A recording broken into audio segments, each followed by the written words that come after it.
désolée parce qu'on va faire un petit problème technique. On va pouvoir commencer. Je vais savoir la Silène. Alors, bonjour à tous. Moi, c'est Silène. Je travaille au Conservatoire botanique national méditerranéen. J'étais à votre place il y a 3 mois. Et du coup, voilà, j'ai fini un master IEGB, donc il n'y a pas très longtemps. Et là, je suis donc en contrat au Conservatoire botanique. Donc moi, ça fait 3 ans que je bosse sur les milieux salés littoraux, sur certains groupes d'espèces qui sont des groupes d'espèces qui vont poser des questions et qu'on va vouloir étudier, notamment sur la génétique de ces espèces. Et donc, ça fait 3 ans que je parcours un peu tout le littoral méditerranéen, en France et aussi en Espagne, pour étudier un peu les dynamiques des végétations et les espèces qui se trouvent dans ces milieux. Donc là, on va essayer de faire un tour d'horizon. Alors, je voulais dire déjà une chose. Moi, je vais vous dire ce que je sais. Et je ne sais pas tout, bien sûr. Donc, je vais vous dire tout ce que je sais un peu de ces milieux-là. Et aussi, bien sûr, n'hésitez pas à poser des questions. C'est ça qui est intéressant. Vous allez sûrement soulever des éléments intéressants sur lesquels je pourrais rebondir et qui apporteront des éléments à tout le monde. Donc, c'est ouvert aux questions. Donc, je vais vous parler donc des milieux salés littoraux et pour cela, je vais m'appuyer notamment sur un territoire bien particulier, c'est le littoral narbonnais. Donc, il y a une carte de France en haut, il y en a aussi une ici. En gros, le littoral de Narbonne, ça va commencer un peu en dessous de Agde et ça va s'arrêter au Bas-Carbès, au-dessus de Perpignan. Et donc, je vais m'appuyer beaucoup sur les milieux salés de ce littoral parce que je les connais pas mal, un peu. Et je trouve qu'il y a toute une diversité d'habitats où c'est bien. Ça va bien illustrer ce dont on va parler. Donc déjà, les milieux salés, de quoi on parle? Les milieux salés littoraux. En fait, ça va être tout l'ensemble des milieux qui vont être soumis à une influence océanique ou maritime, donc qui vont être façonnés par l'effet de la houle, des courants, des eaux salées et des vents marins. Donc c'est tout l'ensemble des milieux qui sont exposés à ces influences-là. Ensuite, ils vont se diversifier, ces milieux, en fonction de plusieurs facteurs. Bonjour. Ça va attendre de commencer. Ils vont se diversifier en fonction de plusieurs facteurs. Déjà, en fonction des différentes influences des eaux de surface. Les eaux de surface, elles vont venir finalement caractériser les milieux de façon différente. Elles vont venir répartir les sédiments de façon un peu inégale sur le littoral. Donc, ça va générer donc, des caractéristiques écologiques particulières. Et aussi créer des mélanges d'eau douce et d'eau salée. Donc, il va y avoir des eaux plus ou moins salées, plus ou moins saumâtres. Et ça aussi, la végétation va être adaptée à ces différentes conditions de salinité. Et il y a aussi l'histoire géologique qui va façonner ces milieux littoraux avec la présence, par exemple, de falaises littorales. Ce sera un autre type de milieu qui va être caractérisé par son histoire paléogéographique, paléoclimatique. Donc voilà de quoi on parle quand on parle des milieux salés littoraux. L'ensemble des... Je vais beaucoup schématiser. On sait que dans l'environnement, tout n'est pas... on ne peut pas tout inscrire sur un schéma. Mais je vais essayer de rendre ça compréhensible et donc de beaucoup schématiser. Bien sûr, ça ne correspond pas tout à fait à ça, mais globalement, l'ensemble des milieux salés littoraux peuvent se répartir le long d'un grand gradient qu'on va appeler le gradient d'éloignement à la mer. Donc, on va être éloigné de la mer en termes de distance. Donc, plus on est éloigné en termes de kilomètres, moins on va être soumis aux influences maritimes et océaniques. Le gradient de distance. Et plus on est éloigné en altitude également, plus on va être finalement moins influencé donc, par tout ce qui va être eau salée, par exemple. Donc, beaucoup de milieux peuvent se répartir le long de ce gradient. Et nous, on va commencer par voir qu'est-ce qu'il y a au plus proche de la mer. Au plus proche de la mer, au plus haut en altitude, on a les falaises littorales. On en a une ici, en fait, ça correspond au cap Le 4. C'est la première falaise rocheuse, après, enfin, entre Agde et les Pyrénées-Orientales. Donc voilà, sinon c'est que du sable entre les deux. Et donc, voilà, on va avoir les falaises littorales qui vont être légèrement surélevées par rapport au niveau de la mer. Donc on aura toute une diversité de taxons qui sont notamment adaptés au substrat rocheux. C'est un milieu particulier. Et ensuite, on va avoir tout ce qui vont être les milieux dunaires. Donc, ça va être finalement les milieux les plus proches de l'influence maritime. Et ces milieux, ils vont vraiment être façonnés par l'effet du vent, l'effet du courant, l'effet de la houle, qui vont venir dessiner le cordon dunaire, le très court cordon dunaire. Ces milieux, ils sont extrêmement mobiles. Le sable, c'est mobile, un coup de vent, ça peut déplacer des petites dunes. Donc, c'est vraiment, ce cordon dunaire est voué à bouger dans le temps. C'est des milieux très, très mobiles. Mais par l'effet du vent et l'effet des courants et des entrées d'eau de mer, on va quand même avoir des zones où vont s'accumuler les sables. Donc, ça va créer des premières dunes, des premières buttes de sable. On va appeler les dunes embryonnaires. Je les ai un petit peu schématisées en orange foncé ici sur la carte. Et ces premières buttes, finalement, vont servir de barrière de protection contre les vents ou les entrées maritimes. Et ça va permettre, derrière les dunes, le développement d'autres types de végétation. On va notamment avoir, un peu plus proche, donc toujours du niveau de l'eau, les steppes salées. Elles vont se développer vraiment en arrière-dune. Ça va être des milieux qui sont très clairsemés, comme on peut le voir eux sur la photo là-haut. C'est des milieux qui sont sujets à submersion au moins une partie de l'année. Au premier coup de mer, ça fait partie des milieux qui vont les premiers être inondés. Donc, il va y avoir des végétations plutôt de type halophyte, c'est-à-dire des végétations qui ont besoin de la présence de sel pour se développer. Ensuite, par l'effet de l'installation de ces premières végétations pionnières, parce que c'est les premières à s'installer sur ce type de milieu. Donc, par leur installation, finalement, cette végétation, un peu comme pour les dunes, elle va venir retenir le sable, parce que le vent va souffler, que la mer va passer. Ces végétations vont retenir les sables et permettre un effet d'atterrissement. Finalement, autour de ces steppes salées vont se créer des petites buttes, légèrement surélevées par rapport au niveau de la steppe. Et donc, on va voir apparaître sur ces petites buttes un peu plus dessalées un autre type de végétation. Ce seront les fourrés halophiles. Ça va être des végétations plus buissonnantes, plus denses, dominées notamment par des espèces comme la salicorne, on va y revenir après. Et donc, avec une diversité un petit peu plus supérieure. Donc, c'est vraiment des milieux qui vont être... dès qu'on voit en fait un petit buisson, on sait qu'il y a une légère petite butte de sable. Donc, c'est vraiment...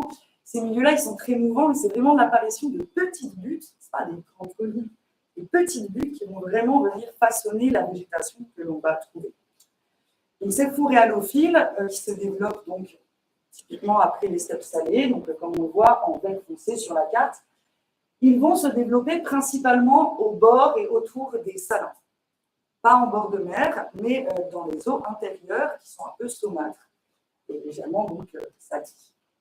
Ensuite, si on remonte un peu plus encore en hauteur par rapport au fourré halophile, encore une fois, le fourré halophile va retenir les sables, va permettre encore au sol de se surélever, et là vont apparaître un autre type de végétation encore un peu plus dessalée, c'est les prés salés. Donc ça porte bien son nom, c'est des prés, donc ça va être dominé par des espèces herbacées, beaucoup de poacées notamment, donc la famille du blé, ceux qui ne le connaissent pas. Donc, c'est vraiment des végétations herbacées de type pré, donc, et qui vont être vraiment dessalées. Qu'est-ce que ça veut dire finalement dessalées? Toutes ces petites buttes que je vous mime depuis tout à l'heure, c'est des buttes de sable. Quand il va pleuvoir, la pluie va venir lessiver le sel qui est contenu dans le sable. Donc, il y aura moins de sel en haut de la butte qu'au pied de la butte. Donc, les présalés, typiquement, c'est des milieux dessalés qui vont être dessalés par l'effet des précipitations. Donc là, on a encore une diversité supérieure, on a un bon nombre d'espèces, et c'est à partir de la formation des présalés que vont pouvoir se former d'autres types de milieux, type boisements littoraux, qui seront encore soumis à l'influence de la houle, des courants et des vents marins, mais nettement moins, et on retrouvera une très faible présence de sel dans le sol. Donc voilà un petit peu le grossier continuum de végétation que j'essaie de dessiner. Donc, on part au plus proche du niveau de la mer, donc des falaises et des milieux dunaires, pour aller finalement jusqu'au milieu boisé littoraux. Donc, bien sûr, comme je disais, dans la réalité, ce n'est pas aussi schématique. Finalement, des effets de dépression, des présences de différents salins, vont faire que ces végétations seront un peu intermédiaires. On va pouvoir retrouver une steppe salée après un fourré halophile, puis un peu salé, puis pourquoi pas. C'est une alternance, mais globalement, la dynamique de végétalisation des milieux salés littoraux est ainsi faite. Alors nous, ce que je vous propose, c'est de plutôt nous concentrer sur les zones basses, les zones de sable et de vase salé, toutes les zones qui vont vraiment être au plus proche en termes d'altitude du niveau de l'eau. Donc on va plutôt parler donc, des milieux dunaires et aller jusqu'au présalé. Donc je vais essayer de vous illustrer un peu les grandes caractéristiques de ces types de végétation avec un schéma, parce que j'adore les schémas. Et ensuite, vous pourrez voir à la fin, j'ai ramené quelques plans pour que vous puissiez vraiment visualiser de quoi il s'agit. N'hésitez pas à poser des questions. Alors, donc pour ça, donc, je vais parler bien des dynamiques de ces végétations et je vais donc toujours m'appuyer bien sûr sur des exemples du littoral narbonnais, comme je vous ai dit au début. Pour bien comprendre un peu comment vont se structurer ces végétations, je vais quand même faire un petit point technique sur les caractéristiques physico-chimiques qui structurent ces milieux avec les différentes lagunes et les différents échantillons. Et puis ensuite, on va parler plutôt de caractéristiques écologiques avec les successions de végétation. Et tout d'abord, donc, un petit point sur les caractéristiques physico-chimiques, c'est très pixelisé. Je m'en excuse. Comment ça se passe typiquement dans les zones basses du littoral? On va avoir des entrées de mer et des mélanges d'eau douce et d'eau salée qui vont former des milieux qu'on va appeler les lagunes littorales. Les lagunes littorales, elles ne sont pas toutes égales en termes de caractéristiques. On va avoir les lagunes au plus proches de la mer qui vont être naturellement plus salées. Et le substrat va principalement être du sable. Donc parce que c'est vraiment des milieux qui sont principalement influencés par l'entrée d'eau de mer. Donc ça va être ici, par exemple, donc là on se situe à Port-la-Nouvelle, en fait, ici. Là c'est une réserve naturelle régionale de Sainte-Lucie. Et donc au-dessus de cette réserve, on va avoir l'étang de l'Hérole. Il est assez intéressant cet étang parce que c'est le seul étang de littoral méditerranéen qui a une connexion naturelle à la mer. Donc, ce n'est pas du tout canalisé, il n'y a pas du tout d'effet de ce qu'on appelle un gros, c'est la connexion de la lagune à la mer. Là, c'est un gros naturel. Donc, ce gros, finalement, ça va permettre l'entrée des eaux de mer dès qu'il y aura du vent, dès qu'il y aura des marées, quoique la Méditerranée n'est pas connue pour ses grandes marées. Mais bon, dès qu'il y aura du vent, ça va ramener de l'eau salée dans cette lagune. Donc, il va y avoir une concentration de sel assez forte, 35 à 47 grammes de sel par litre d'eau dans la période estivale, qui est connue pour être la période la plus salée. Et donc, particules fines, donc principalement des sables. Typiquement, les étangs, les lagunes plus éloignées de la mer vont être moins salées et vont être plus influencées par l'entrée des eaux intérieures. Elles vont être alimentées, comme là on peut voir dans le complexe des étangs de Bages-Sigean, par tout un réseau d'eau terrestre, un réseau de rivières, qui vont venir considérablement adoucir l'eau, donc ce sera plutôt de l'eau saumâtre.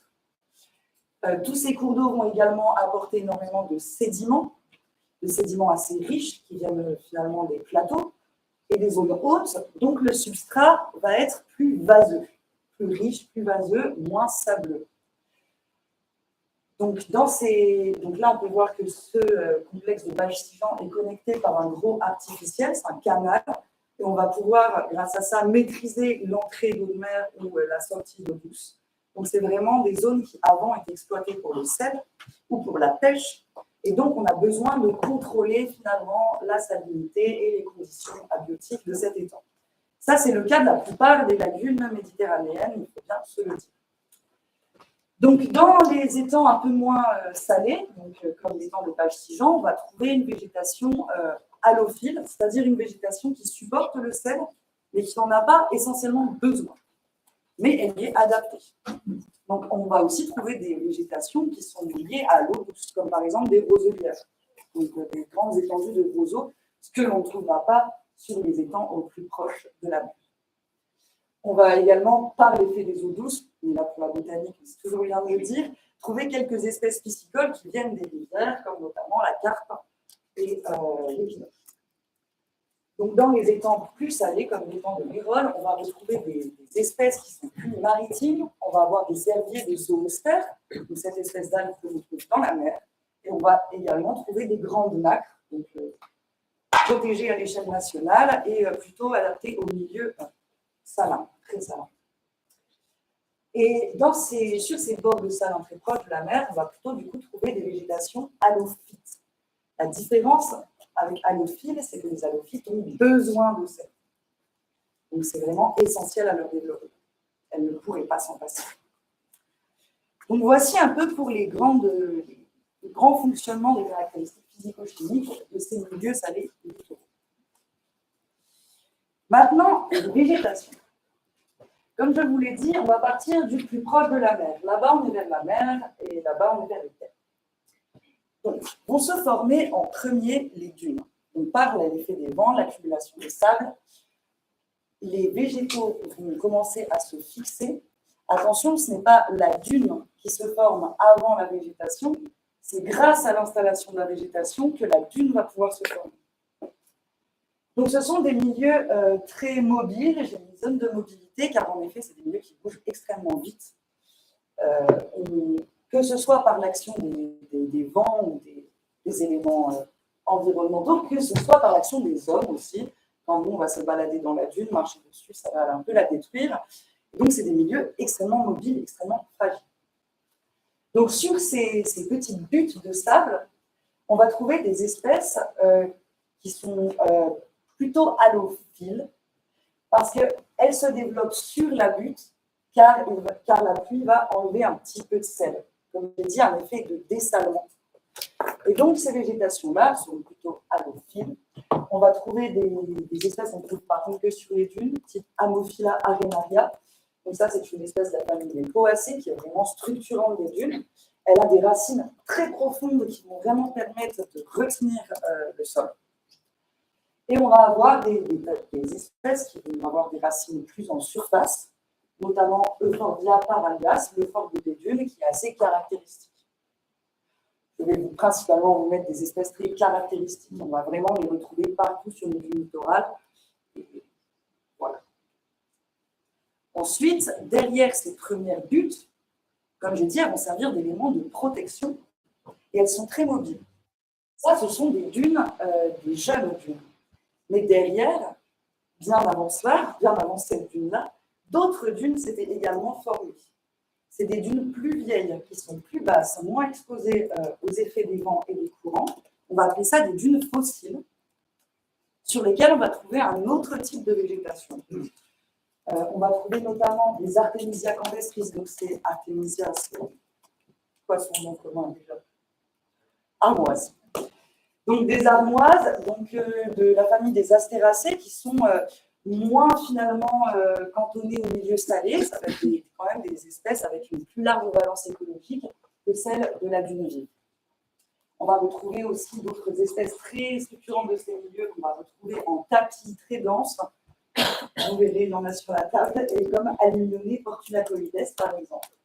Là, ce sont des taxons qui vont plutôt avoir des racines pas forcément profondes, parce que, en fait, cette dune n'est pas vouée à bouger. Elle est beaucoup moins mobile que la dune vive, parce qu'elle est protégée par le premier cordon dunaire. Ensuite, on va descendre un petit peu en altitude. Et au pied de la dune vive, on va retrouver des végétations de milieux plutôt humides, donc comme on peut en trouver dans les terres en dehors des milieux salés.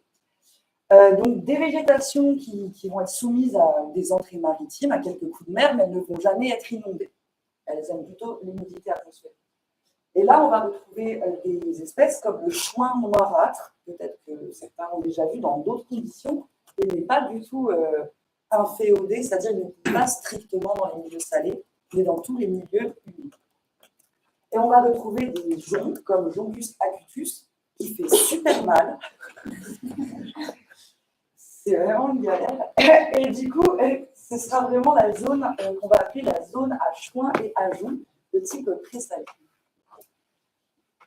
Je vous en ai cueilli et c'était attention aux yeux quand on se rapproche des Jongus acutus.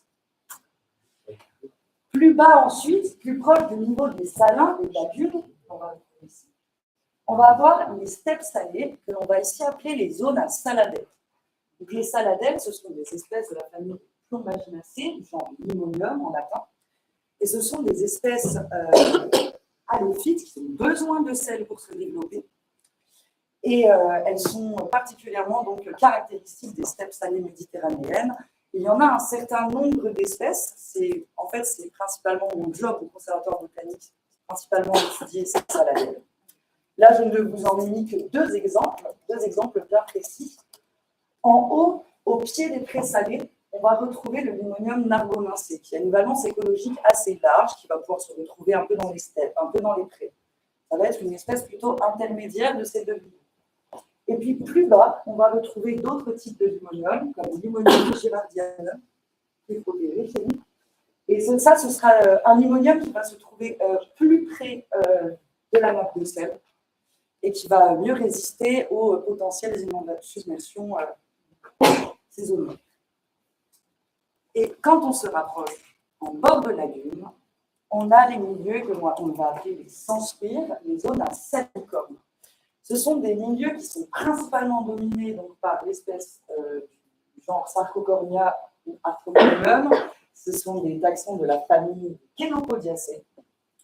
Des gros buissons rouges, si vous avez l'habitude de vous promener un peu vers les salins ou sur le littoral, on peut voir des grandes zones de sable avec des espèces comme de radeaux, de gros buissons rougeâtres comme ça. Ce sont les salicornes, ça se mange aussi, c'est très bien. En haut, dans une zone un peu plus déssalée, on va avoir plutôt les Arthrocnemum macrostachium, qui sont vraiment buissonnants, imposants, et qui sont là toute l'année. Ils vont moins résister à la submersion. C'est pour ça qu'on va les retrouver un peu plus en hauteur. Ensuite vont venir les salicornes, donc comme Sarcocornia, j'ai mis 2 fois le même nom, Sarcocornia fruticans. Donc ce sont des salicornes vivaces qui restent toute l'année et qui sont sont un peu plus halophytes que l'Arthrocnemum. Elles vont être plus proches du niveau. Et ensuite, vraiment en bordure de salin, on va avoir les salicornes annuelles, donc qui ne sont pas vivaces, qui ne restent pas toute l'année. Et nous avons chez nous des salicornes annuelles comme Sarcocornia et Mélicie. Dommage. Donc voilà, on va avoir les gros Arthrocnemum, les salicornes pérennes, et puis ensuite les salicornes annuelles vraiment au plus proche de l'eau. Donc voici la succession au complet. Donc, comme je vous le disais, dans la vraie vie, ça ne se passe pas toujours comme sur un schéma. Et donc, hop, là j'ai fait une vue très pixelisée encore une fois d'une partie du littoral de Narbonne. Derrière, il y a l'étang de la Palme. Et donc là, je trouve qu'on voit très bien, alors ici, la première formation.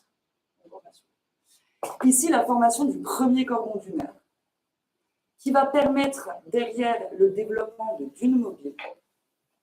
Juste derrière les dunes mobiles, ici, en bordure, on va avoir tout ce qui va être steppe salée, sujet à l'immersion, moins une partie de l'année. Juste derrière, la végétation un petit peu plus dense, qui va faire des patchs un peu orangeâtres, là, sur l'écran, ça va être les forêts halophiles. Plus haut, on va avoir les présalés, donc les zones à notamment Joncus. Et puis ensuite, derrière, les dunes plus vieilles, les dunes fixées, qui en fait sont les reliques de l'ancien cordon dunaire.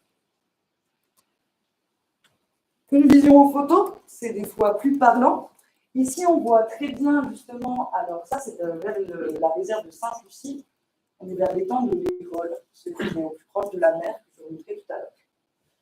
Donc là, on va voir cette grande zone finalement de steppe, donc là où il y a très très peu de végétation. Ensuite, après, on va avoir les forêts halophiles, comme je vous ai dit, un peu les radeaux rougeâtres, là, où ce sont les salicornes. Et l'accumulation de ces végétations, en retenant le sol et en permettant donc l'accumulation aussi des matières organiques, vont permettre la formation ici des présalés. Et ensuite, plus on s'éloigne de la mer, plus on peut avoir des végétations de milieux humides qui ne sont pas forcément associées au sel, comme là, nous avons les eaux. Donc, voici un physique. Donc, je voulais vous parler un petit peu des menaces et des enjeux de protection qu'il y a autour de ces milieux. Donc, je voulais m'appuyer sur des cas concrets que je suis amenée à travailler dessus dans le cadre de mon métier. Donc, les principales menaces, c'est toujours un petit peu les mêmes, hein, les principales menaces en termes environnementaux. La première, ça va notamment être l'artificialisation.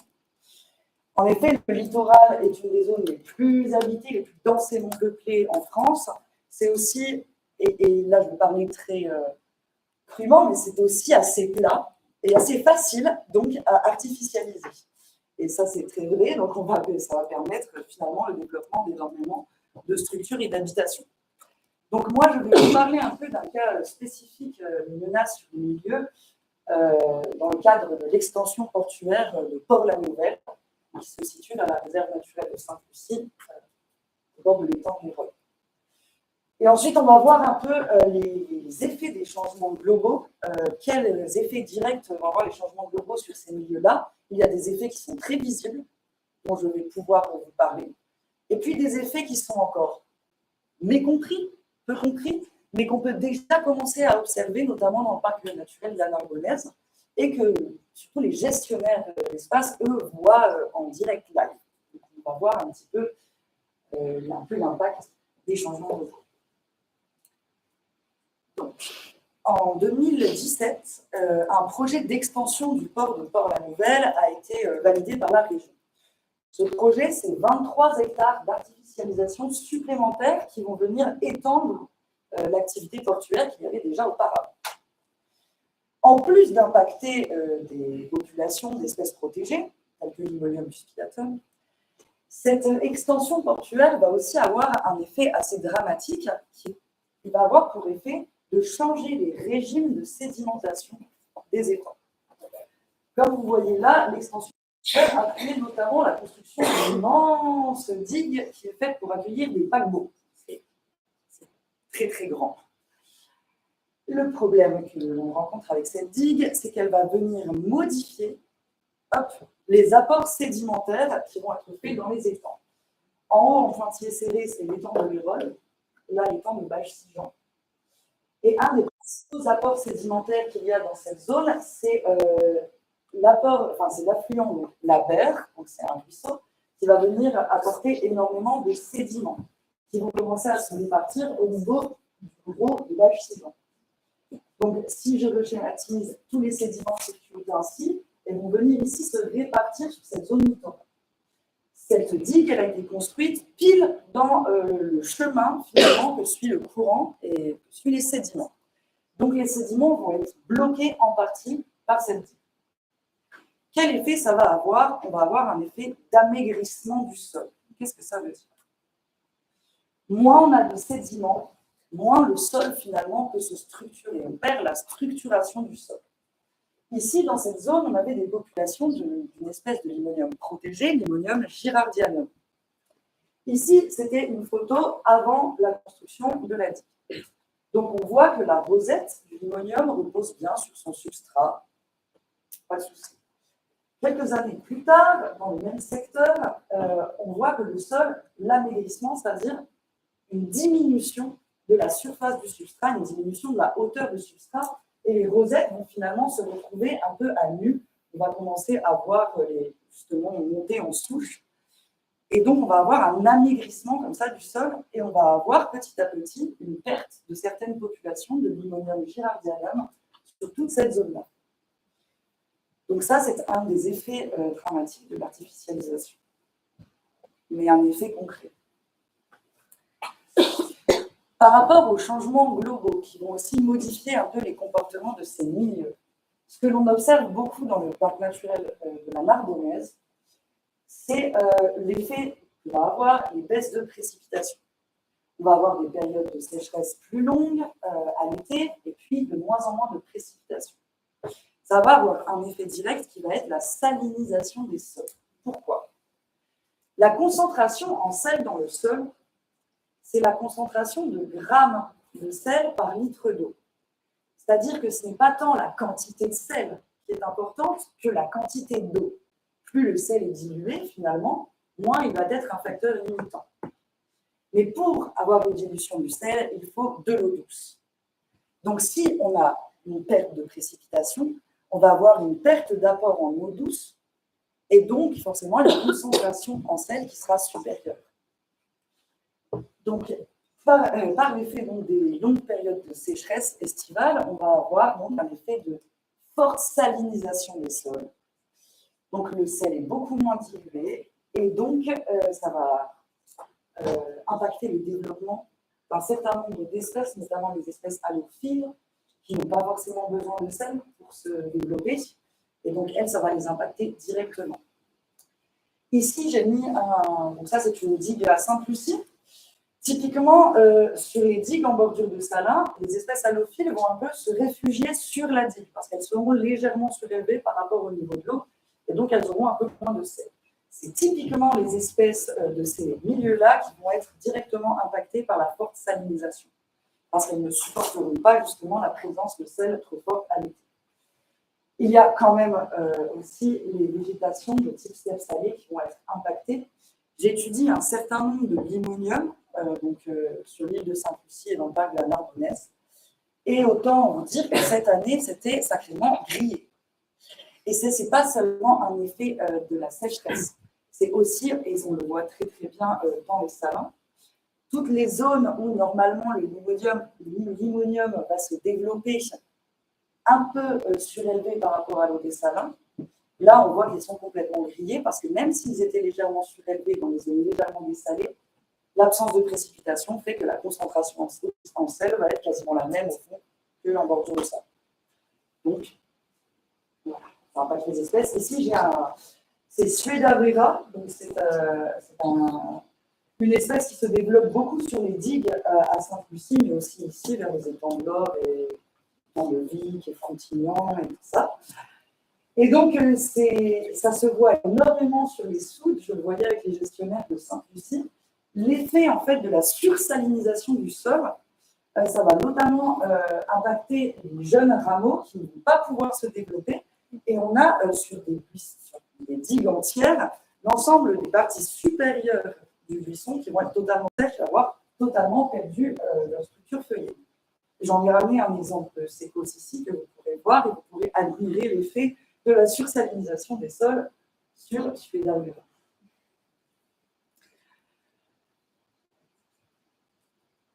Il y a aussi un autre effet qui est assez intéressant, qui va impacter les dynamiques de végétation. Et ça va être, on remarque en fait avec les changements globaux, il y a pas mal de stations météo qui sont en bordure de Narbonne, et notamment sur la réserve naturelle de la Massane qui est dans le Pyrénées-Orientales. Ces stations météo enregistrent depuis quelques années un changement de vent dominant. Avant, le vent dominant dans le parc naturel de la Narbonnaise, c'était la tramontane. Je ne sais pas si vous connaissez. C'est un vent du nord-ouest, qui va venir balayer la côte de Narbonne. En fait, il s'insinue dans les Pyrénées, il va venir déboucher directement sur l'eau des Pyrénées-Orientales. C'est le vent vert, là-haut. Donc, c'était avant le vent dominant.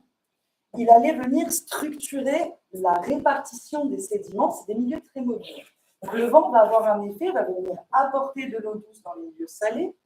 Ce vent va aussi venir répartir les sédiments et les substrats de surface. Et donc, finalement, avant, grâce à la tramontane, on avait une accumulation de sédiments sur cette partie-là de la réserve naturelle de Sainte-Lucie. Et donc, on avait le développement de beaucoup de végétation, beaucoup de forêts halophiles denses, c'était une végétation assez diversifiée. Et maintenant, on remarque que par notamment les changements climatiques, en fait, on va avoir des périodes de canicule plus longues, des périodes de sécheresse plus longues qui vont permettre à des anticyclones de stagner plus longtemps. Et donc, ils vont favoriser non plus l'arrivée des vents nord-ouest, mais l'arrivée des vents chauds du sud. Et donc, on remarque que dans tout le territoire du PNR, on a beaucoup plus d'entrées de vents du sud, de vents chauds, de vents marins, que de tramontane, ce qui était totalement l'inverse. Donc ça aussi, ces changements-là vont venir restructurer le milieu. on va finalement avoir un atterrissement, une perte un peu d'apport en sédiment de ce côté-là. Et puis en même temps, il y a tous les vents du sud qui vont venir pousser le cordon dunaire par là. Donc, on ne sait pas encore qu'est-ce que ça va vouloir dire pour la végétation. On ne le sait pas encore, mais on le remarque tous les jours. Les choses changent, les choses sont mobiles. Et forcément, les communautés végétales vont se déplacer avec ces changements. Donc, comment est-ce qu'on peut un peu mieux connaître? Qu'est-ce qu'on peut faire finalement pour mieux comprendre vers où on va avec tous ces changements? Observer pour mieux comprendre. Du coup, je vais vous parler un peu de quelque chose qui a été mis en place à l'île de Sainte-Lucie, qui est très pédagogique pour les gestionnaires et pour les chercheurs. C'est une zone de libre évolution qui a été mise en place au nord de l'île. Et finalement, on ne va absolument pas intervenir dans cette zone, rien ne sera fait. Avant, il y avait des gestions hydrauliques, maintenant, tout est laissé tel quel. Et finalement, ça va fournir un super observatoire de la végétation, parce qu'avec tous ces changements de sédiments, ces changements de vent, les manques de précipitations, eh bien, on va pouvoir observer comment la végétation réagit sans qu'on intervienne dessus. Et ensuite, on va aussi essayer de mieux comprendre comment, justement, de quoi les végétations ont besoin, parce qu'elles ont vraiment besoin de beaucoup de sel, comment elles ont besoin, quel apport en eau douce elles ont besoin, de quoi, pourquoi elles s'installent finalement de cette façon sur le littoral. Et pour ça, on va pouvoir mener d'autres études, dont certaines que je mène en partenariat avec le parc naturel régional de la Narbonnaise. Je fais notamment des études de niche écologique pour comprendre comment les espèces s'installent sur ces petites buttes sableuses, pourquoi plus sur cette butte sableuse que sur celle-là. Donc ce sera vraiment des facteurs microtopographiques qui vont finalement structurer ces végétations. Et puis, j'étudie également la génétique des populations, donc pour essayer de comprendre comment les végétations vont pouvoir finalement continuer à se développer, se déplacer sur le littoral grâce aux échanges de gens. Je n'en parle peut-être pas trop aujourd'hui. Mais ce qui est intéressant, c'est notamment la zone de libre évolution à Sainte-Lucie. Donc là, on a toute la réserve. En haut, c'est l'étang de Rhône, ici, c'est Bages Sigeantes, et les étangs légèrement moins salés. Ici, en fait, toute cette zone-là, c'était une exploitation saline. Donc, je crois que la dernière, dans les années 90, on a arrêté l'exploitation dans ces zones-là. Tous les salins étaient avant en eau. Les salins, on peut le voir, hein, c'est des carrés comme ça, c'est des carrés d'exploitation dans lesquels on faisait du sel. Donc, toute cette zone-là, elle était constamment en eau. Alors, quand on a arrêté d'exploiter le sel et que ce lieu est devenu une réserve, on s'est posé la question, qu'est-ce qu'on va faire? Justement, il y avait cette volonté d'observer les dynamiques de végétalisation de ces milieux-là, sauf qu'il y avait un grand refus de la part de la population, parce que du coup, arrêter la gestion hydraulique, ça voudrait dire plus d'eau toute une partie d'année, ça veut dire une perte en oiseaux d'eau. Désolée les ornithologues. Mais du coup, bon, il y avait beaucoup de gens qui se plaçaient contre, finalement, l'arrêt de la gestion hydraulique dans ces milieux-là. Donc, pour un certain nombre de raisons, et notamment parce qu'il y a des espèces protégées patrimoniales au nord de l'île, ils ont réussi, les gestionnaires, à quand même faire passer la pilule et à mettre en libre évolution toute la partie nord de l'île. C'est très clair, vous le voyez, de toute façon, c'est la partie végétalisée. Là, non. Du coup, là, on a laissé en eau pour les oiseaux d'eau, ce qui est aussi très, très bien, les oiseaux d'eau. Donc, toute cette partie nord de l'île, finalement, ça va être un super observatoire des dynamiques de végétalisation, comment les présalés vont se former, comment les forêts halophiles vont se déplacer et comment les dunes vont réussir à se former et à créer des dynamiques successionnelles. Donc, au nord de l'île, ici, il y a notamment une espèce qui est protégée à l'échelle nationale. Elle est strictement endémique du parc naturel de la Narbonnaise. Il n'y a que 4 ou 5 populations. Et donc, là, elle se trouve ici au nord de l'île et ici un petit peu en pied de dune, en arrière-dune, ici. Donc, cette espèce, c'est Myriolymon diffusum. Ce n'est pas un limonium, mais c'est la même famille, la famille des Plombaginaceae.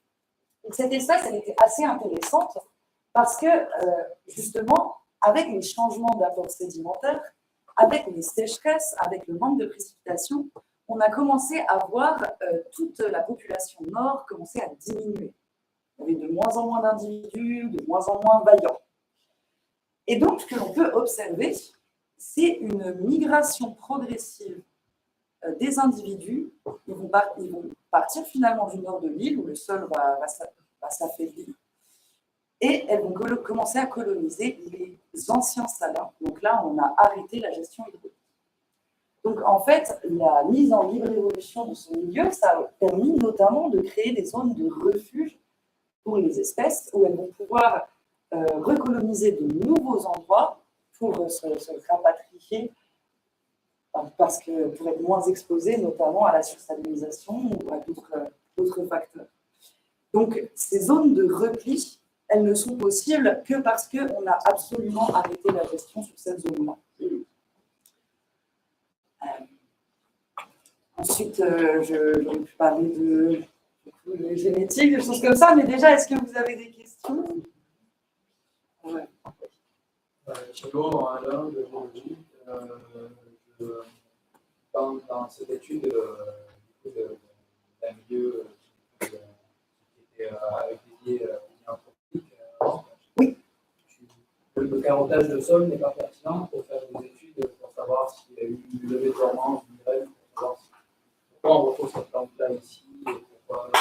Alors, c'est assez mystérieux. Le cas de cette plante est assez particulier quand même, parce qu'en fait, on n'en a que 5 populations là dans ce secteur, et la seule autre population que l'on retrouve, c'est au sud du Portugal. Donc, ce serait plutôt, la théorie voudrait que ce serait des anciennes zones de refuge qui ont été créées lors de l'assèchement de la Méditerranée à la période du Miocène, donc la Méditerranée s'assèche.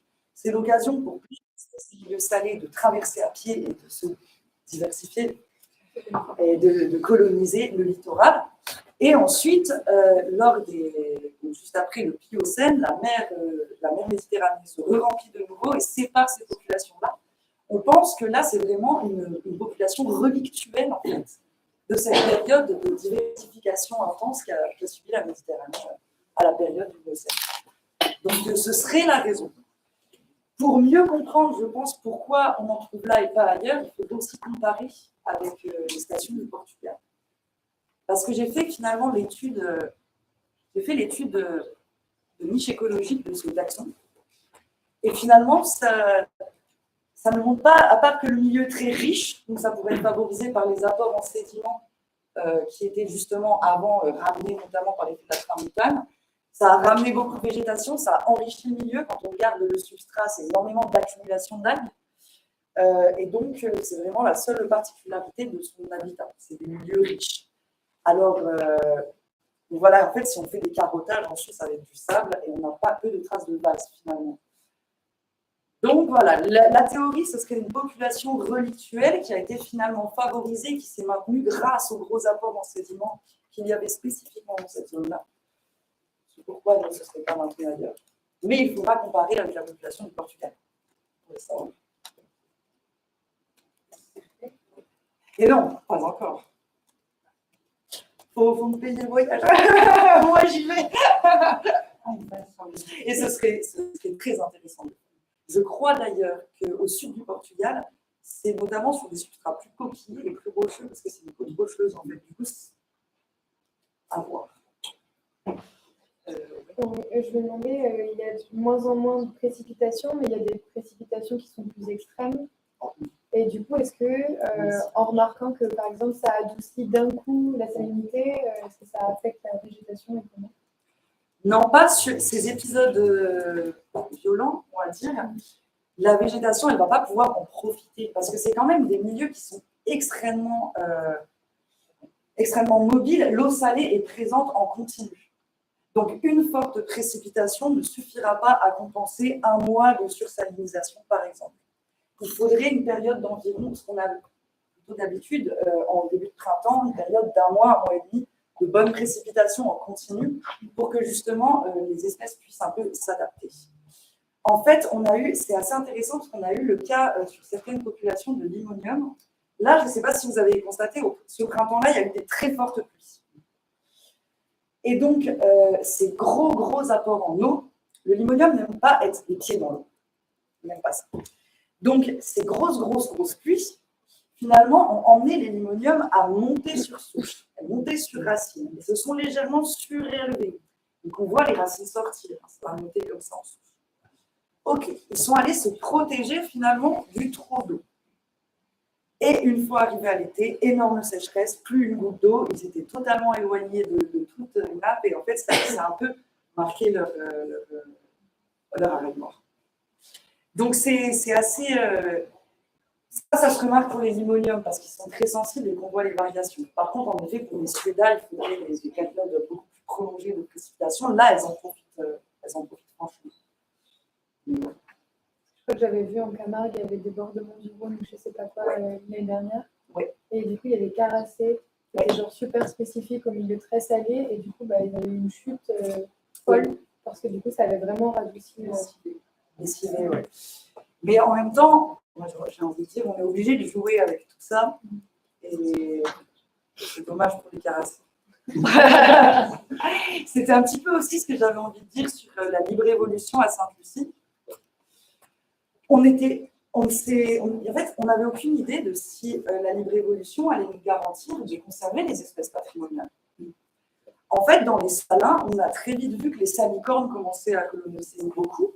Puis on s'est dit, mais finalement, elles vont peut-être commencer à dominer et on va peut-être perdre notre lysiolimon diffuseur. Et ça, c'est accepter de perdre aussi. Ouais, vous avez parlé tout à l'heure de la niche écologique et j'aurais aimé qu'il est curieux de savoir quels critères vous avez mesurés pour définir cette niche en fait. Quels critères? Moi, j'ai pas fait le PowerPoint. On a étudié donc les caractéristiques physico-chimiques du sol, on a étudié la salinité, le pH, la capacité de rétention en eau, tout un paquet, la granulométrie, vraiment la caractérisation du substrat. Ensuite, on a fait tout un protocole Alors, un protocole assez particulier. On se place dans la végétation en cœur de population. On va prendre un quadrat. La taille doit être à peu près adaptée. Pour une espèce buissonnante, on aura des quadrats de 2 mètres par 2. Pour une petite espèce, comme les petits limoniums, on aura 1 par 1.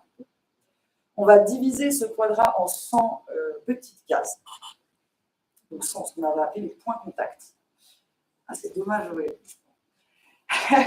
Donc, on divise le quadrat en 100 points contacts et on va prendre une tige de bois qu'on va glisser dans la végétation à chaque croisement, parce qu'on matérialise ce sous-quadrat en des cordes.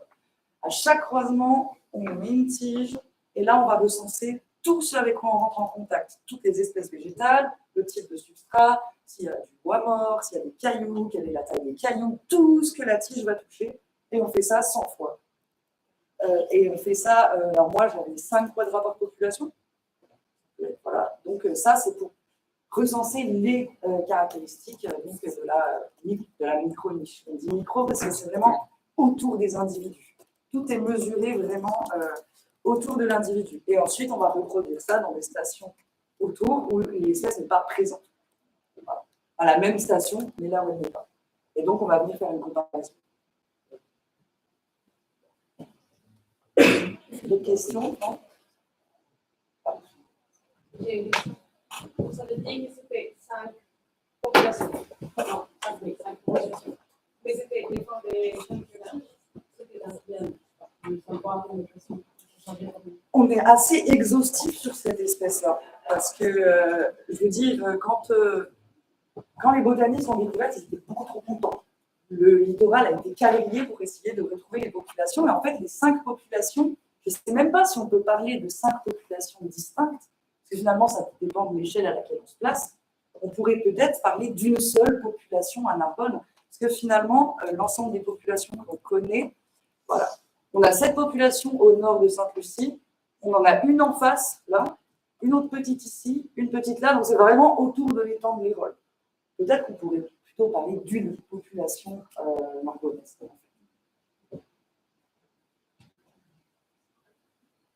Je voulais bien revenir sur le schéma des présalés, c'était au début.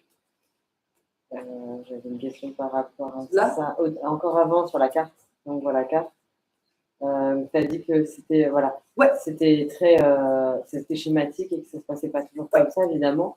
Mais je me demandais quels étaient les facteurs qui pouvaient faire en sorte que, par exemple, là, au centre en bas, il y a un présalé qui touche le milieu du nerf sans qu'il y ait les steppes salées entre et les fourrés allophiles au-dessus. Alors en Au-dessus, fait, ouais. c'est un peu mal. Là, il y a des steppes salées, en fait. Ouais. Le bleu un peu plus clair. Là, il y a du fourré allophile, le bleu un peu plus foncé. Et là, on va avoir de la steppe salée. Et Tu au-dessus, vas jouer un rôle. Ouais, au-dessus, là, on va.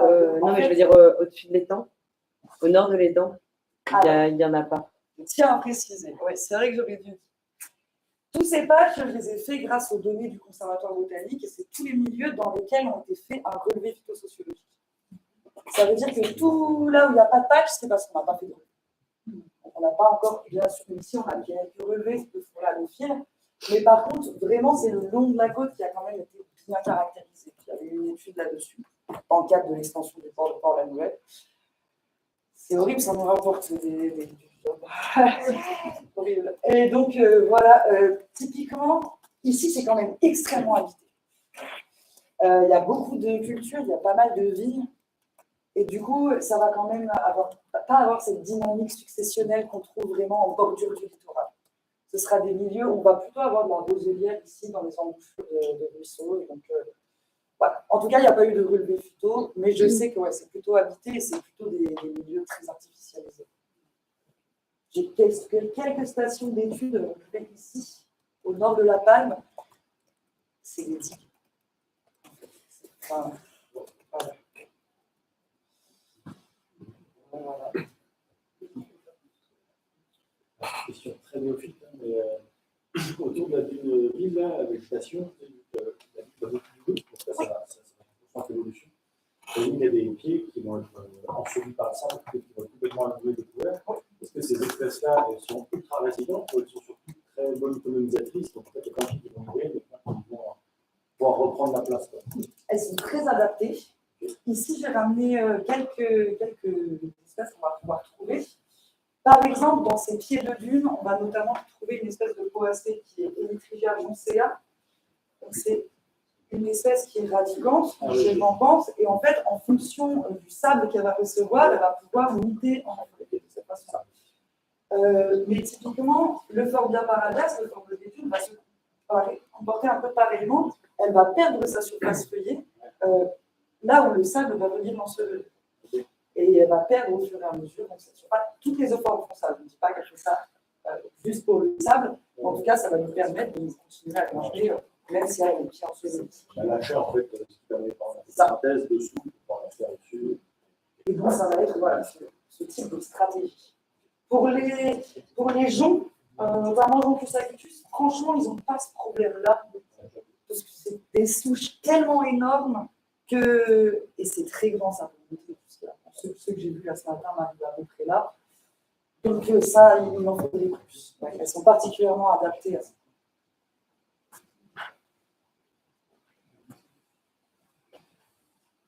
Bon. Alors, je ne sais pas trop s'il y a plus de questions. Je pourrais vous parler rapidement du travail que je fais en génétique des populations, parce que c'est assez intéressant, parce que ça va permettre de montrer aussi que ce littoral narbonnais, il est un peu particulier. Il a quelques particularités. Alors, je vais en faire rapide. Alors, dans le cadre de l'extension du port de Port-la-Nouvelle, des populations d'un taxon protégé à l'échelle nationale ont été impactées. Ce taxon, c'est Limonium cuspidatum, qui a à peu près la même tête que les limoniums que je vous ai montrés précédemment. C'est un taxon donc, qui se développait là, on a les points des anciennes populations. Aujourd'hui, elles n'existent plus. Là, j'avais encore mis des points, mais voilà. Donc, dans le cadre de l'extension portuaire, ces populations ont été détruites. Donc, dans le cadre des mesures compensatoires, j'ai été engagée pour mener une étude génétique sur ce taxon. Pourquoi? Donc, Limonium cuspidatum, il pousse du littoral de l'Aude jusque bas une station ailleurs. On est aujourd'hui incapable de différencier de 3 autres taxons qui se développent exactement dans les mêmes zones. 4 taxons ont été décrits. Limonium cuspidatum, qui lui est protégé, qui a été décrit donc de Sainte-Lucie et de Camargue. Limonium legrandi, qui a été décrit de Sainte-Lucie. Limonium confusum, décrit de Sainte-Lucie et de Camargue. Et Limonium dencissimum, décrit du delta de l'Èbre, mais donné par de nombreux botanistes en Camargue. Aujourd'hui, avec les clés que l'on a, toutes les clés, Flora gallica, Flora iberica, tout ce qui est Flora italia, impossible de les différencier. Parce qu'avant, il y avait aussi un taxon italien. Impossible de les différencier. Donc, c'est un peu gênant pour les opérations de construction. Imaginez les gars du port qui sont arrivés et qui ont dit on veut construire notre port là. On dit non, il y a cette espèce, elle est protégée. Ah bon, mais qu'est-ce qui vous dit que ce n'est pas l'autre, celle qui nous prend? Ça pose un problème. Si on n'arrive pas à identifier les espèces, là, il y en a une qui est protégée. Ça a posé un souci pour la prise en compte de ces taxons dans les opérations d'aménagement. Donc, moi, on m'a engagé pour faire une étude génétique sur toutes les populations de tous ces 4 taxons, toutes les populations, de façon assez exhaustive. Et donc, on a regardé des gènes qui sont très variables, des gènes microsatellites nucléaires, j'ai dit un gros mot, des gènes très variables qu'on utilise à l'échelle des populations pour voir la différence, finalement, non seulement entre les populations, mais aussi entre les individus. Ces gènes, ils vont beaucoup varier, aussi en fonction des individus. C'est des gènes qu'on utilise dans la criminelle, voilà, pour différencier un humain d'un autre. Et là, c'est un peu le même principe. Et donc, qu'est-ce que l'on a découvert? C'est que, finalement, au lieu de ces 4 taxons décrits, on a finalement 3 groupes génétiques. 3 groupes génétiques homogènes. On a un groupe qui va réunir l'ensemble des populations d'Espagne et des Bouches-du-Rhône et de Camargue. Un groupe qui va réunir l'ensemble des populations de Narbonne, le groupe bleu, donc Narbonne est très particulier en cela. Et un autre groupe qui, lui, n'est pas structuré géographiquement, mais plutôt écologiquement, le groupe vert, qui va réunir l'ensemble des stations présentes sur falaise. Ce qu'on pourrait vulgairement appeler un écotype. Donc finalement, au lieu de 4 ou d'un seul taxon, on trouve 3 groupes génétiques. Et donc, j'ai essayé de m'intéresser aux raisons, aux particularités de ces groupes génétiques. Est-ce que c'est parce qu'ils ont une écologie particulière? Est-ce que je me suis un peu posé la question? Je suis encore en train de me la poser. Du coup, je ne pourrais pas vous donner la réponse pour l'instant. Mais en tout cas, 2 choses l'une. La différence entre le littoral ibérique, ibéro-provençal, donc la Provence-Espagne, et Narbonne, c'est notamment le régime de précipitation. Il y a beaucoup plus de précipitations en moyenne sur le littoral narbonnais. Il y a également des pics de chaleur moins élevés. Donc une moyenne de température maximale plus basse que donc le littoral des Bouches-du-Rhône et d'Espagne. Ce serait donc éventuellement, ce serait probablement un limonium qui se développerait dans des milieux plus frais, plus humides, avec plus de précipitations. Et donc l'autre, notre groupe rouge, ce serait un taxon ibéro-provençal plus adapté au milieu sec, où il y a moins de précipitations. Intéressant à penser pour l'avenir, parce qu'on va avoir de moins en moins de précipitations. Et puis on a donc ce groupe de falaises qui, lui, je parlais tout à l'heure de la diversification lors de l'assèchement de la Méditerranée. Typiquement, on voit ça chez d'autres taxons, pas seulement les limoniums, mais des taxons qui se sont spécialisés sur les falaises et les substrats rocheux. On dit ça va être ma particularité. Et donc, ils se sont finalement, il y a eu un phénomène de spéciation, ils se sont différenciés des autres pour pouvoir coloniser un autre type de milieu. Et là, le cas en l'occurrence, les falaises. Donc, j'aime bien parce que ça montre quand même que le littoral de Narbonne, il a ses petites particularités. Et je ne suis pas la seule tout à fait à le penser.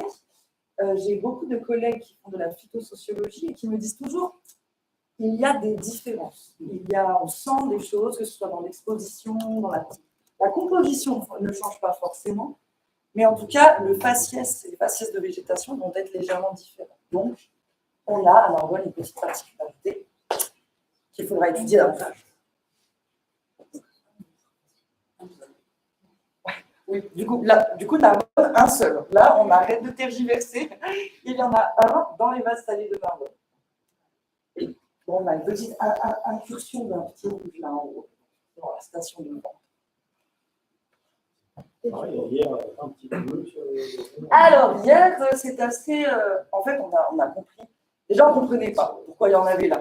Enfin, globalement, on était de là. Bon, comment ils sont arrivés là? En fait, il se trouve que l'ensemble des zones de base salée sur lesquelles se situent ces limoniums, la quasi-totalité appartiennent à la grosse entreprise qui s'appelle les Salins du Midi.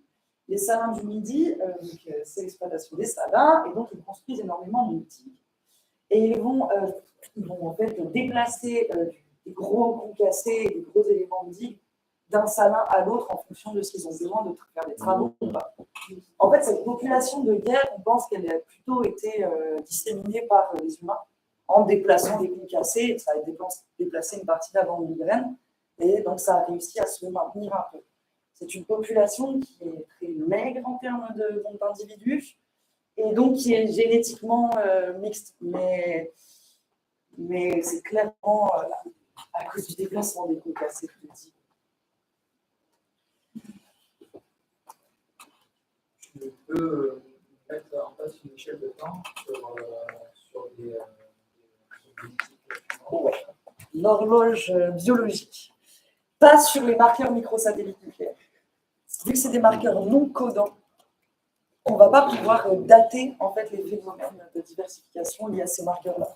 C'est des marqueurs qui évoluent extrêmement vite, parfois d'une génération à l'autre. Donc on ne peut vraiment pas faire d'horloge biologique avec ça. Mais je fais actuellement l'analyse du génome, en fait, de quasiment la totalité du génome chloroplastique. Et là, on va pouvoir dater un peu ces phénomènes de spéciation. D'abord, c'est le phénomène anthropique, C'est vrai. Est-ce qu'on pourrait conclure qu'il y a 3 espèces et non 4? Non, l'espèce, c'est un gros mot. Si on prend la définition d'espèce, les espèces, c'est les individus qui peuvent se reproduire ensemble et faire une descendance fertile. Ça ne marche pas pour les limoniums. Tous les limoniums couchent ensemble, ils s'hybrident. Des fois, on dit qu'ils sont autogames, ils ne peuvent pas se reproduire de manière sexuée. On dit que c'est des clones. Et puis, en fait, des fois, ils peuvent. Et puis, en fait, des fois, ça ne marche pas. Du coup, en tout cas, le concept, j'aime bien le limonium parce que ça challenge le concept même d'espèce. Je pense qu'au point où on en est là, on peut plus parler d'agrégat. Un agrégat, mais un peu comme les rosas ou les rubus, on va plutôt parler d'un agrégat où il y a des échanges de gènes entre des individus intermédiaires. Mais je ne pense pas que l'on pourrait... À ce stade-là, on ne peut pas. On verra avec le génome chloroplastique, peut-être qu'il m'en dira plus, mais ça risque probablement de rester un agrégat.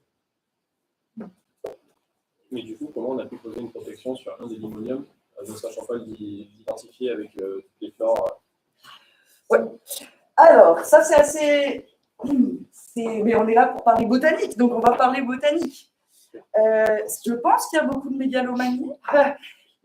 C'est les botanistes qui veulent découvrir quelque chose, ils veulent voir quelque chose de différent.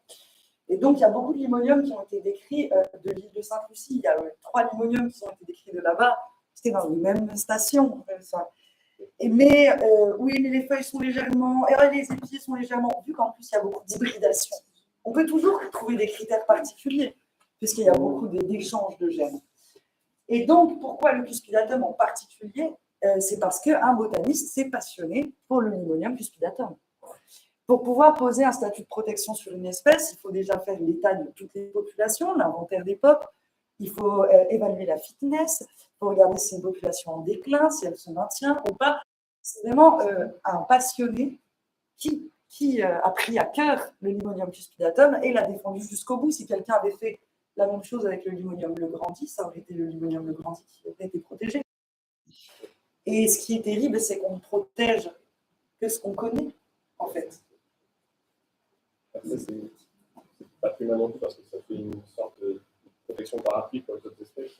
C'est la question qui va se poser à l'issue de cette étude-là.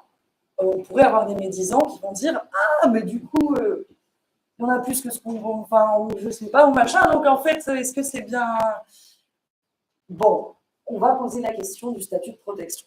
Si on fonctionne sur des systèmes d'agrégat, et parce que c'est dans des milieux qui sont d'intérêt communautaire, parce que c'est dans des… Pour moi, je pense qu'on aura assez d'arguments pour la protection totale des groupes génétiques. Je pense qu'on aurait les arguments pour. Mais il faudra le défendre au CSRP. Ça peut s'additionner avec la protection européenne des zoologies. Complètement. On essaye justement Oui. de faire protéger ce qui n'est pas connu encore. C'est vrai. Protection des habitats, d'abord. Et une entrée, au lieu de protéger les espèces, on va se dire pourquoi on ne protégerait pas l'habitat, en l'occurrence l'habitat stem salis. Et ça, c'est une entrée qui, moi, à mon sens, prend beaucoup de sens, qui va challenger les phytosociologues, mais ça, c'est une autre histoire. C'est un ensemble, c'est Oui. l'ornithologie, c'est la botanique, c'est la pédologie. Oui. Donc c'est vraiment toute cette sociologie et forcément les humains qui doivent aussi se protéger dans leur tradition, leur métier traditionnel qui disparaissent. Et on te fait une digue de porc, la petite pêche traditionnelle. Vous savez, hein. C'est ça, justement, qui est un peu, à force de regarder peut-être trop l'espèce, on en oublie justement les particularités du milieu. C'est assez marrant que finalement, je retrouve une singularité sur le littoral narbonnais, sur ce groupe. Mais je pense que cette singularité, si on prend à l'échelle des milieux, on la voit très bien. Et à force de regarder les espèces, on se dit, bah, elle est présente là, là, là, là, donc c'est pareil. Non, c'est pas forcément pareil. Oui. Pour avoir une question, il y a beaucoup de végétation différente en termes de phytosociologie à ce niveau-là, ou c'est quand même des choses qui se ressemblent, les mêmes alliances, tout ça. C'est ça qui est un petit peu frustrant. C'est qu'on va retrouver les mêmes alliances sur des faciès qui sont quand même différents. Et c'est assez frustrant car j'ai un ami, un collègue phytosociologue qui me dit « Ah, mais ce que tu trouves avec ça à Narbonne, je sais, je le vois. » Mais je ne peux pas le dire encore parce qu'on n'a pas d'éléments. Et donc ça, c'est quelque chose qu'il faut aller chercher. Peut-être que c'est vraiment dans la structuration de la végétation, dans les expositions. Il m'a dit qu'il avait constaté qu'il y avait beaucoup de variations en termes d'exposition. Du fait que, surtout le littoral des Bouches-du-Rhône, on va avoir une exposition qui est différente. Voilà, il y a des facteurs à prendre en compte, mais en tout cas, il y a une différence. Par contre, on va retrouver les mêmes alliances. Ouais, peut-être qu'à trop regarder les alliances et qu'on va trop regarder les espèces, on se dit à la même ici, à la même là. Mais... Et donc, tout est écrit, quoi, les alliances, les ouais. La phytosociologie n'a pas de fin. Hein. Ouais. C'est comme les dunes de Bobine. Effectivement. Qu'est-ce que c'est un faciès? Wow. Ça, c'est une bonne question. La végétation, on va la décrire en fonction de plusieurs caractéristiques. Un faciès, typiquement, ça va être, pour donner un exemple, fourré. Un fourré, c'est un faciès. C'est un fourré halophile, ou un fourré à tamaris, ou un fourré à quercus mais c'est un fourré. Ça, c'est ce qui va être la partie faciès. Après, tu vas avoir boisement, ça peut être un faciès. C'est vraiment ces mots génériques qui vont dénoter une forme globale du milieu. Et typiquement, les fourrés, ça marche très bien.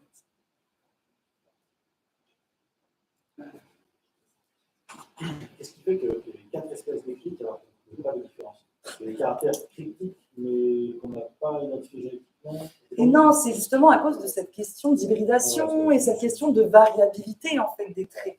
Il y a un spécialiste des limoniums qui disait la difficulté, c'est que les traits sont continus. On ne peut pas placer de 0,2 à 0,7 parce qu'en fait, donc c'est une variation qui est continue. On n'arrive pas sur cette action-là à trouver de critères discriminants. Par contre, maintenant, à la lumière de la génétique, maintenant qu'on sait qu'on a 3 groupes, là, on pourrait commencer à faire des études morphologiques qui seraient basées sur quelque chose.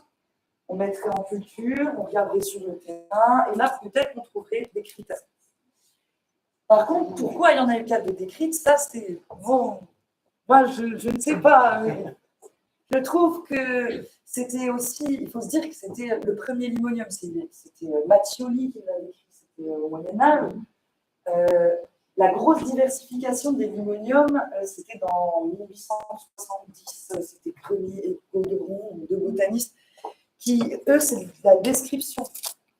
Et c'est aussi des fixistes. Ils pensent que Dieu a créé le vivant.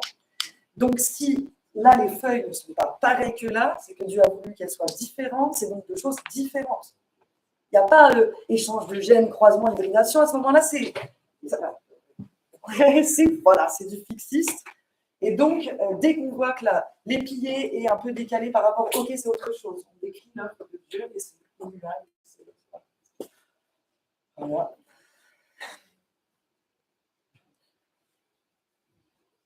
Oui. C'est là que la phylogénétique, du coup, rebalance toutes les cartes. Ouais. Je vais poser une question sur les concassés. Du coup, tu parlais que c'était c'est ça le mot que tu as dit tout à l'heure.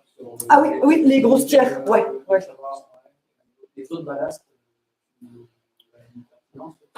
Également parce que, je vais parler des limoniums, mais beaucoup d'espèces littorales se déplacent notamment par les courants. Les graines sont charriées par les courants. Donc, bien sûr, toutes les eaux qui sont déversées, notamment les eaux de ballast, peuvent contenir justement les graines du porc de là-bas. Et bien sûr, ça peut jouer un facteur de diversification. Loin, du coup, sur des études nord-africaines, surtout Porto. Bien sûr. D'autant que pour cette espèce-là, son grand bassin de diversification, c'est la Méditerranée. Donc en fait, d'ailleurs, très intéressant, c'est que tous ces 4 taxons, au début, c'était décrit comme des sous-espèces d'un limonium d'Algérie, Limonium globularifolium. Donc au début, c'était Limonium globularifolium, sous-espèce cuspidatum. Donc, on a exactement le même problème avec la côte nord-Afrique, avec l'Espagne, avec les limoniums grecs, les limoniums. Moi, je commence à travailler avec des gens en Grèce, en Sardaigne, en Espagne, et on se pose tous la question. Au Maroc, on s'envoie du matériel, on se dit, mais attends, c'est quoi? Donc, bien sûr, ça a pu se passer de la même façon. Je pense qu'il y a quand même beaucoup les conditions climatiques et l'évolution paléoclimatique qui a beaucoup joué, peut-être plus que les faits anthropiques. Mais c'est à élucider et en effet, c'est typiquement le bassin de diversification et c'est à élucider. Les collègues sont dans la même dynamique des études des chlorotastes. Il y a les Espagnols qui ont fait du génome complet, carrément. Ils ont dit, allez, on fait le génome complet. Donc c'est ce qui commence à se faire beaucoup. Je pense qu'avec le développement de ces méthodes génétiques assez poussées, on va vraiment commencer à challenger le concept d'espèce, là, vraiment. Et donc, ils sont vraiment dans la même dynamique que moi, bien sûr. Et on va essayer. C'est pas toujours facile de travailler avec les autres pays. Déjà, c'est difficile des fois de travailler en France, d'un département à l'autre ensemble. Des fois, avec d'autres pays, c'est un peu compliqué. Mais on essaie de mettre en commun beaucoup et de pouvoir résoudre ce qu'on appelle la lignée méditerranéenne des limoniums.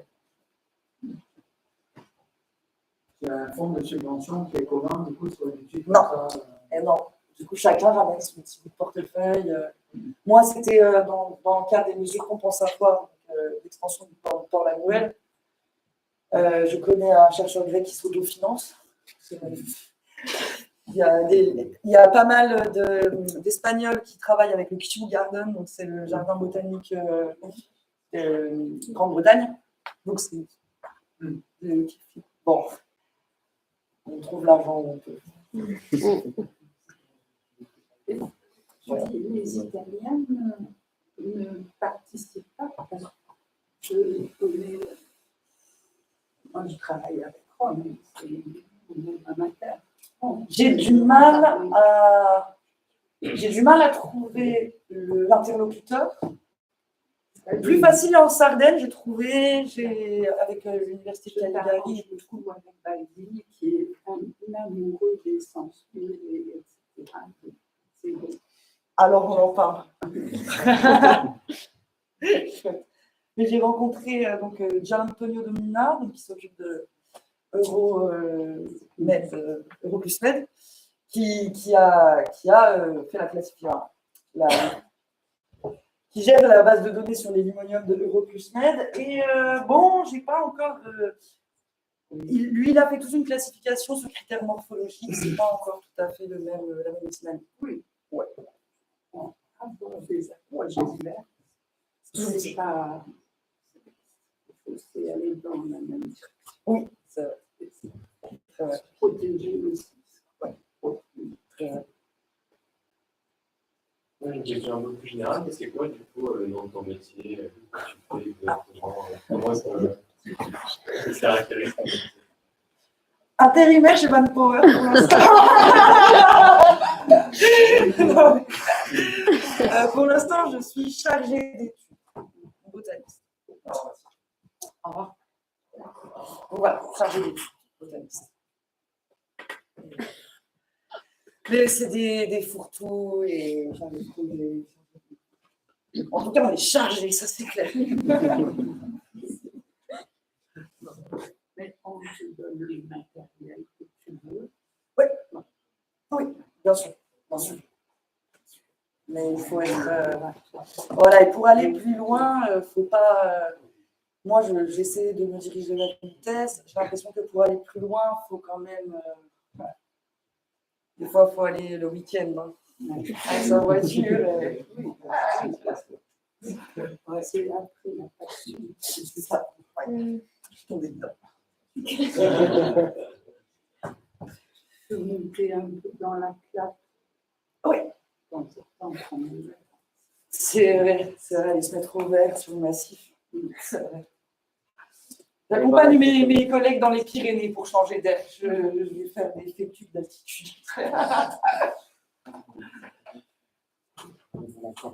Du coup, je pense qu'on a fini, à moins qu'il reste des questions.